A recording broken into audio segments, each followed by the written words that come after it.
When we talk about close calls in the history of Rome, nothing comes closer than the moment Hannibal Barca stood on the doorstep of Rome itself, a heartbeat away from changing the world forever. It was the Second Punic War, the year 218 BCE. Rome thought herself untouchable until a young Carthaginian general did the impossible. With an army of seasoned veterans, mercenaries, and his legendary war elephants, Hannibal led his men across the Alps. The Romans didn't even believe such a feat was possible until he appeared, battered but defiant, in northern Italy. For 2 years, Hannibal rampaged up and down the Italian peninsula. He struck from the shadows, picked off Roman forces, and refused to give them the decisive battle they so desperately craved. His strategy was simple: break Rome's spirit, starve her of resources, and turn her newly conquered allies against her. Rome wavered. Many Italian cities had only recently fallen under Roman rule, and after Hannibal's early victories, more and more were willing to switch sides. But eventually, the Romans forced the showdown he'd been avoiding. In 216 BCE, the armies met at Cannae, a battle still studied today for its perfect execution of double envelopment. The result? Catastrophe. Rome lost as many as 50,000 men in a single day. The core of the Roman army, the pride of the Republic, was obliterated.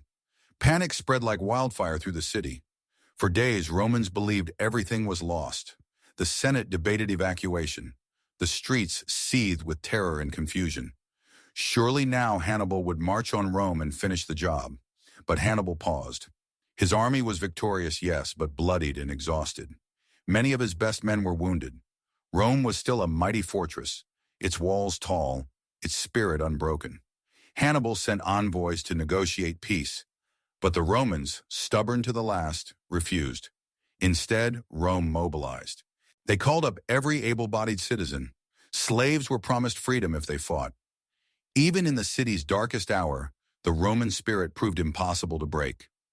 Hannibal shifted his campaign to the south, hoping to draw reinforcements from Carthage and secure fresh supplies.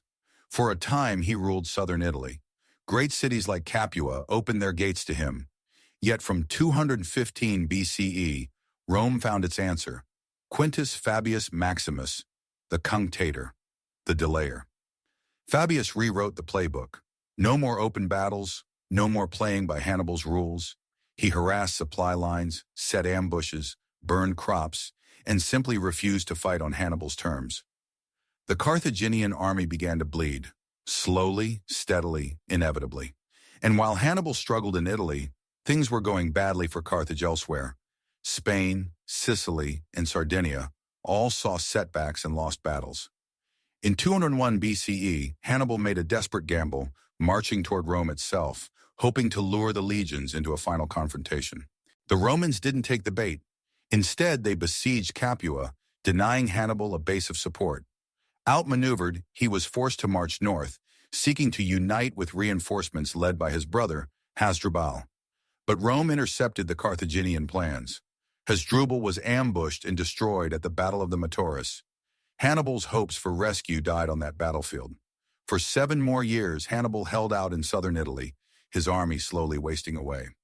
Finally, when Scipio Africanus landed Roman troops in North Africa, Hannibal was recalled home to defend Carthage itself.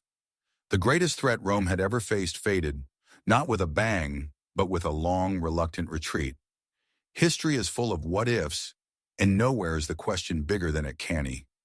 Rome was on the edge, the city paralyzed by fear. But what followed wasn't collapse, it was resolve. The Romans came together, turned panic into purpose, and learned to fight smarter, not just harder. That's how Rome survived Hannibal. Not with luck, but with grit. The spirit of a city that refused to die, even when all seemed lost.